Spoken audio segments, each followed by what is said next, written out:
আজ একটা শুভ দিন, শুভ মুহূর্ত। তো সব বাবাদেরকে আমি জানাই হ্যাপি ফাদার্স ডে। যারা আমার বাবার সমতুল্য তাদের প্রত্যেককে জানাই আমার প্রণাম, শ্রদ্ধেয় ভালোবাসা। তো আজকে তাই জন্য একটা কবিতা পাঠ করে আপনাদের সামনে এবং তোমাদের সামনে করব। যদি ভালো লাগে কবিতাটা প্লিজ একটু লাইক, কমেন্ট অ্যান্ড শেয়ার করবেন যাতে অন্য মানুষেরাও শুনতে পায়। তাহলে আমি কবিতাটা শুরু করি। কবিতাটার নাম হলো বাবা এবং কলমে শরদিন্দু কর্মকার।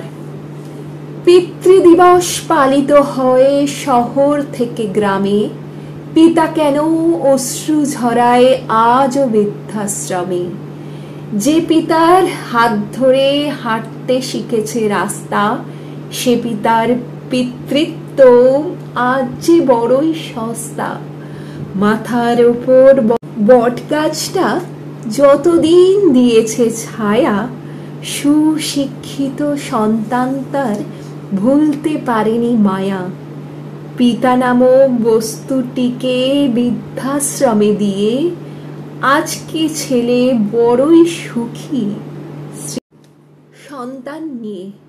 বৃদ্ধাশ্রমে তৈরি থাকবে নতুন একটি শয্যা, এই সন্তানই ভবিষ্যতে লুকোবে সেখানে লজ্জা।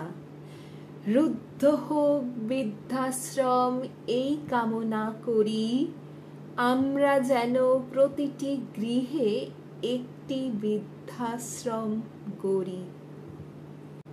এই কবিতাটা একটু হৃদয়স্পর্শী, একটু অন্যরকম, কিন্তু এটাই বলবো যার হাত ধরে আমরা পা ফেলেছি, যার কোনোদিন কষ্ট মনে করেনি, সব সময় আমাদেরকে আগলে রেখেছে বটবৃক্ষের মতো, তাদেরকেও বয়সকালে আমাদেরই দেখা উচিত।